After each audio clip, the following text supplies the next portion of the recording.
Hello everyone, আসসালামু আলাইকুম। কেমন আছেন সবাই? আজকে আমি আপনাদের সাথে আমার হোম ট্যুর শেয়ার করতে আসলাম। এই বাসাটা আমার ৩টা বেডরুম ছিল বাসাটাতে। ছিল বলছি কারণ এখন আমরা ওখানে আর থাকছি না, বাসাটি চেঞ্জ করে ফেলতে হয়েছে। আমাদের আসলে ট্রান্সফার হয়ে যাওয়ার কারণে চেঞ্জ করা লেগেছে। বাসাটি আমার অনেক পছন্দের ছিল, কিন্তু কিছু করার নাই, আমরাকে এক জায়গা থেকে আরেক জায়গা যেতেই হয় চাকরির জন্য আমার হাজব্যান্ডের। এখন আপনারা ড্রয়িং রুম দেখতে পাচ্ছেন বাসাটি বিশাল আকারের ছিল, অনেক বড় একটা ফ্ল্যাট ছিল।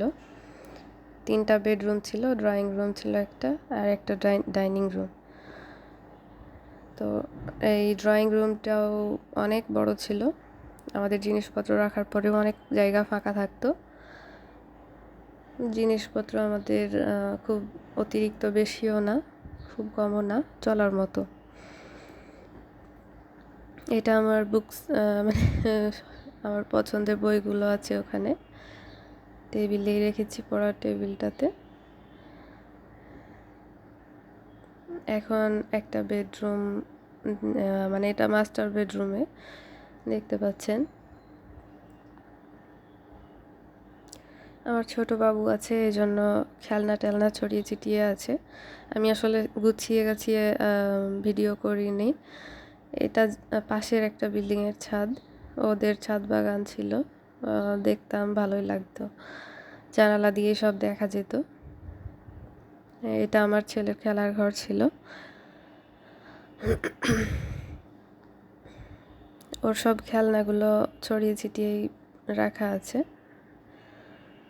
আমি ওইভাবে মানে একদম রেডি হয়ে ভিডিও স্টার্ট করিনি, যেভাবে ছিল বাসাটা সেভাবেই শুরু করে দিয়েছিলাম ভিডিও করতে,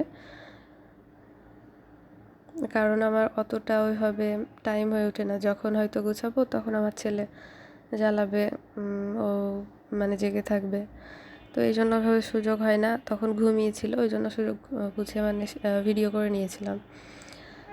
এখন এটা ডাইনিং স্পেস দিয়ে আরেকটা বেডরুমে আসলাম।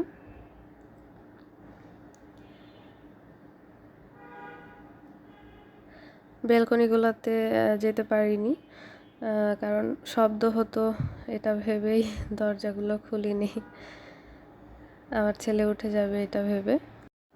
ওখানে 2টা বেলকনি ছিল, 2 বেডরুমের সাথে 2টা বেলকনি ছিল। আর এই তো রান্নাঘরটাও যেমন ছিল সেভাবেই ভিডিও করে নিয়েছিলাম।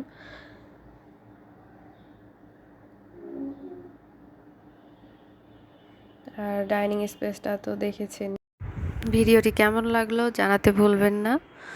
আর আমার চ্যানেলের আরও নতুন নতুন ভিডিও পেতে চ্যানেলটি সাবস্ক্রাইব করে আমার চ্যানেলের সাথে থাকবেন আশা করি।